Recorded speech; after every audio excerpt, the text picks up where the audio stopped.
Sarah the gardener, and it's a couple of days past the shortest day, and it's a little bit nippy, but not too bad. But not a lot's been happening in the garden because, well, it is the middle of winter. I have to apologise for not putting up a movie in May, but we're away for a lot of May, so there just wasn't the time. So I'm really sorry, but there wasn't a lot happening anyway because, once again, still winter. So let me give you a quick tour, show you what is actually happening. So come with me. Okay, we just had a bit of a storm this week. Lots of hail damage, as you can see in my poor rhubarb and artichokes took a complete hammering. But at the end of the day, it was a lot worse in other areas of the country, so if this is the worst of my damage, I should really count my blessings. Still got raspberries in the raspberry patch, but I need to really cut them down and get them ready, so I'm not sure what to do there. I think I'll figure something out. And the strawberries need sorting out as well. It's a seasonal task. I've cut back the asparagus, so there's not really a lot to see there. And I've prepared the bed for the onion and the garlic, although Old Wives' Tale says to plant it on the shortest day and harvest it on the longest, but I haven't as yet planted them because the problem is that the shortest day is 4 days before Christmas, and then we go on summer holidays, and so my onions and garlic tend to get left. So, and then by the time I pull them up, they're a little bit old. My plan this year is to delay planting so that I can harvest them at the peak rather than too late. I'm also in the process of clearing this lot out to plant more peas, because we are blessed enough to be able to grow peas all year round here. The herb garden's looking quite sad, and this is particularly sad because it's catnip and the cat found it yesterday. This is another bed that needs cleaning up. I'm probably not doing this right, but under these buckets I've got woodloof or chicory, and it's supposed to be blanching. I'm not sure if it's doing the right thing or not. I'll just leave it for a bit and we'll see next time. There's some stir-fry greens, they're starting to go over a wee bit. We haven't been having enough stir-fries. This is my wheat plan for mulch. It worked quite well last year. As you could see in the asparagus bed, it was all still sitting there. So this year I also did another bed over here, although I'm not sure how successful this one's been because it seems to be a bit munted. And another bed that needs clearing out. Most of the beds just need clearing out. Although I have planted some new salad in its little chicken-proof cage, hopefully.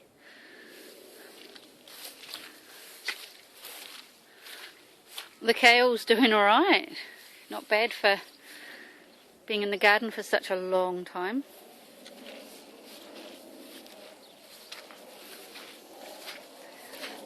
This lot got battered about quite a lot by the storm. But in here I have a Romanesco, which I'm really excited about because I've not had one of those before. And then all sorts of, I didn't label them, so I don't know what's going to turn into what, so we shall have to see. It's like a big treasure hunt really. I've made an extra bed, but I haven't filled it in yet, and I need more cardboard to put down on the bottom before I fill it in. It's going to have all my leftover onions and things in it, so I really need to get onto it. And it looks quite lonely by itself, so I envisage another, what do you reckon, 4 or 5, maybe even 6 more beds. The beetroot and the carrots and the parsnips are doing really well.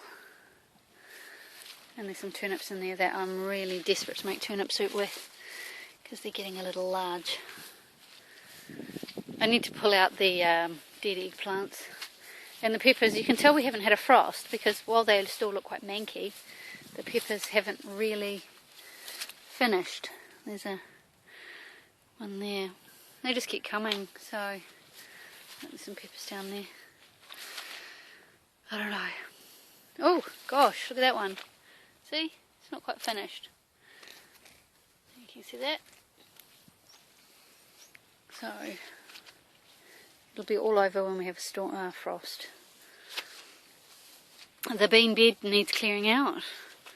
I sort of never really got round to it because they never really kind of stopped. Although having said that, yeah, I think I need to get in there and sort that out.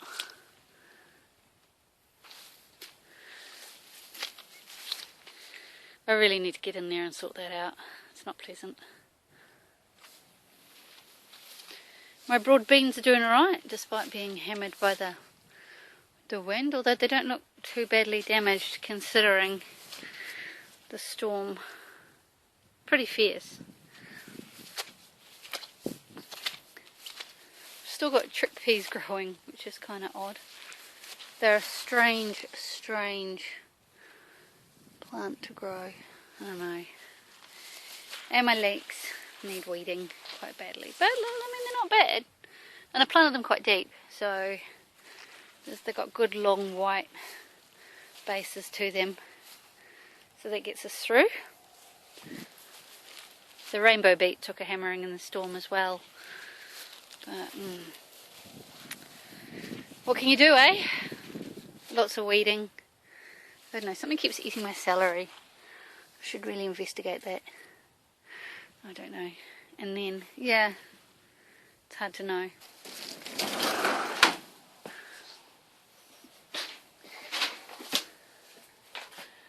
Right. In the greenhouse we've got the onion that I'm getting ready to put in the bed out there, but still got a bit of a way to go. Some asparagus. But yeah, hopefully they'll be big enough. I haven't got a lot of time left.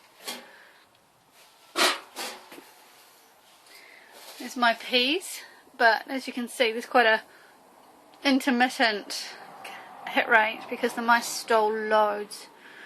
So I've sown some more in the gaps, but I've made this anti-mouse seed protector device. I've made that out of insect cloth and hacksaw blades. So we'll see how that goes. And I've got tomatoes growing in the greenhouse as well, which is quite exciting. And they're not caught up in the spider webs. They all seem to be flowering. So we're doing something right. But yeah, this greenhouse is